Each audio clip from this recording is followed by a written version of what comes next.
Un minuto, vamos con nuestro entrevistado, Bayardo Villegas.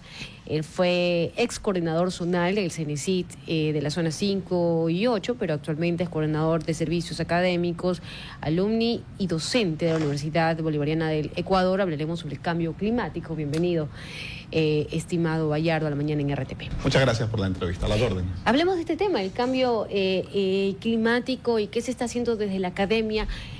La verdad, para hablar del tema, se ha venido hablando durante los últimos años bastante, pero ¿cuál es la propuesta? Para allá se camina cuando se tocan este tipo de temas, ¿no? Cuando comienzan a asentarse. ¿Cuál es la propuesta ahora para disminuir los efectos de un cambio climático que son notorios? Sí, no, pero primero también hay que insistir en posicionar el tema, ¿no? Hay ciertas voces que desdicen del cambio climático o que lo niegan abiertamente, ¿no? En esta suerte de negacionismo que hay a nivel mundial, ¿no? Eso pasa, digamos, incluso más en los países desarrollados. El cambio climático, desde el punto de vista técnico-científico, es una realidad absoluta, ¿no? Los efectos ya los estamos viviendo, sobre todo en temas como estos cambios abruptos en el clima, ¿no? Estas situaciones, digamos, que ocurren... adelantos de sequía, por ejemplo. Sí, las sequías o las inundaciones en otros lados, el aumento en el nivel del mar, que es un tema que se discute mucho, pero efectivamente las evidencias están ahí. El derretimiento de los casquetes polares, sobre todo, que es una de las cosas más impactantes en términos del aumento en el cambio climático. Hay una evidencia muy importante que se ve poco, ¿no? Que es la acidificación oceánica. Hay un fenómeno ahí súper dramático, porque, digamos, lo que causa el cambio climático es todas estas actividades antrópicas. El cambio climático ocurre naturalmente en el planeta, ¿no? Es cíclico, sí, ocurre con ciertos espacios temporales, pero muy grandes, ¿no? Algunos científicos hablan de periodos de hasta 50 años. La última glaciación fue hace unos 30.000, 50.000 años, cuando vinieron los humanos a América. Pero lo que está pasando ahora es que las actividades antrópicas, nosotros hemos duplicado la cantidad de dióxido de carbono que hay en la atmósfera.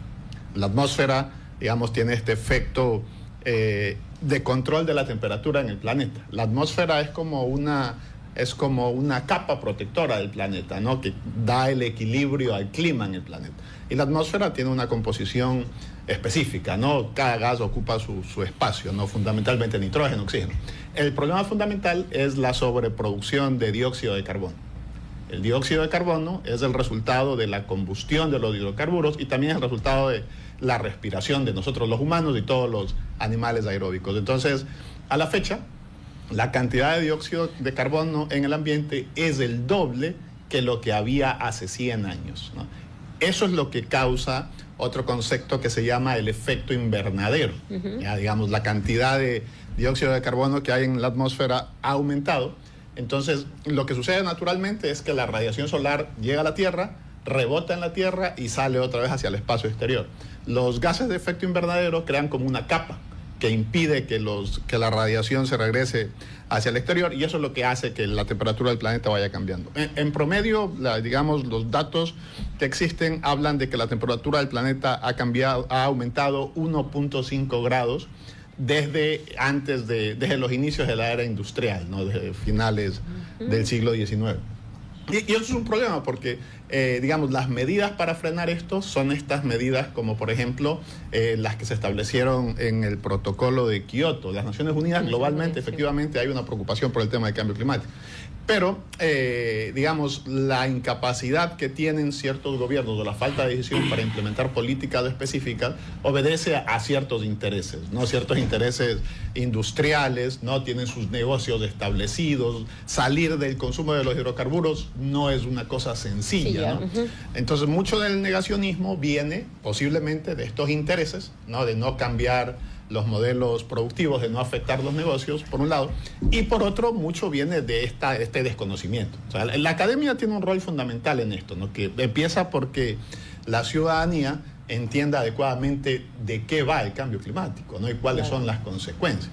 Entonces hay una falta de concienciación en eso, ¿no? Y aquí en el país igual es un tema aún más complicado. Claro, se trata de generar esa masa crítica, compañeros. Y en función no tanto de los efectos, sino respecto a las causas. qué es lo que causa y cómo se lo puede enfrentar, porque mucho se habla de el tema de, bueno, en otros países quizá disminuir la producción o el consumo, pero en países como por ejemplo Ecuador o países que no están, digamos, que desarrollados, se habla mucho del debate hasta qué punto es necesario comenzar a preocuparnos de estos temas y comenzar a enfrentarlos por el lado de, digamos, que de negarle ciertas cosas a los ciudadanos, al consumo, cuando deberían hacer el sacrificio más fuerte, digamos, que países más industrializados como podría ser China, la India, que gastan mucho más en temas de... Sí, los países más industrializados en general, que son los que más dióxido de carbono producen, por ejemplo, ¿no? Estados Unidos, toda la Unión Europea con la industrialización. Entonces, para eso, digamos, se han creado algunos mecanismos, como esta lógica, por ejemplo, de los bonos de carbono y la mitigación, ¿ya? A nivel, eso consecuencia efectivamente del protocolo de Kioto. ¿Ya? Y las empresas más importantes a nivel mundial, esas sí que están sintonizadas con el tema de la mitigación del cambio climático, como Google, por ejemplo. Ellos son una empresa carbono neutro, y así las empresas muy grandes. Eso, digamos, uno de los mecanismos para mitigar el cambio climático es efectivamente disminuir la producción de dióxido de carbono.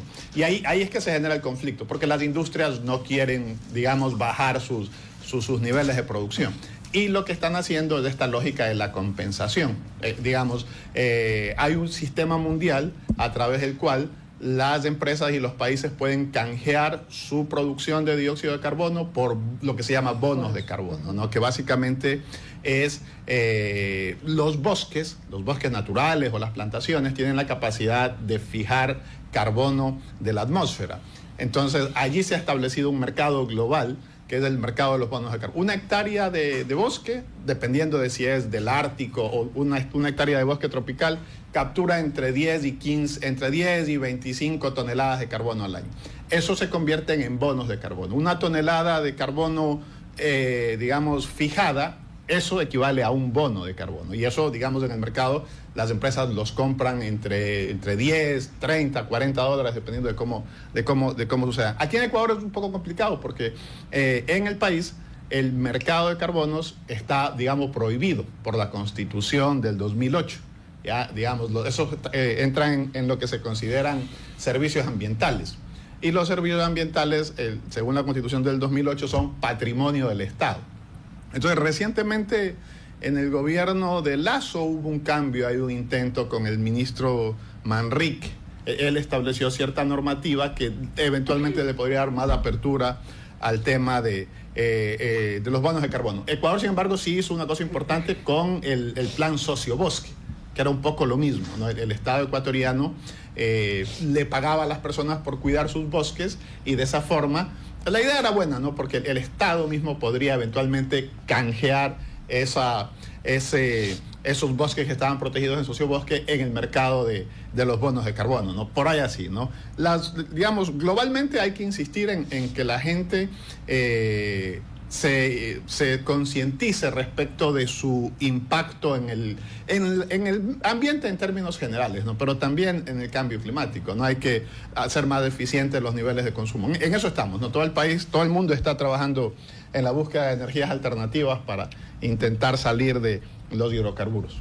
Biólogo, con este tema definitivamente nos quedamos bastante cortos y esperamos poderlo tenerlo en una próxima ocasión. Ya son 9 de la mañana en punto, pero una reflexión final para concluir este bloque sobre la importancia de mirar hacia los cambios climáticos, comenzar a ver ya esta problemática ya no tan alejada de la realidad, sino que ya es algo que nos está cobrando, nos está pasando una factura.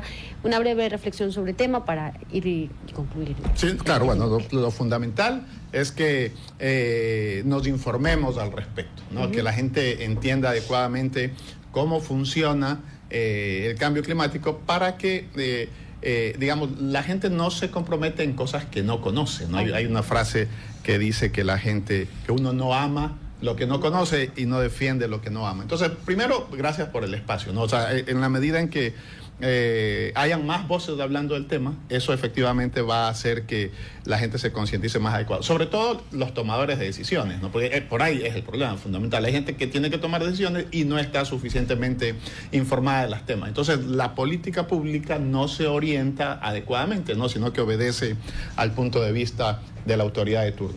Le agradecemos muchísimo, estimado Bayardo, a la mañana en RTP por habernos acompañado aquí con este tema muy importante. Vamos a una pausa y ya regresamos con más. La hora en RTP 9:02.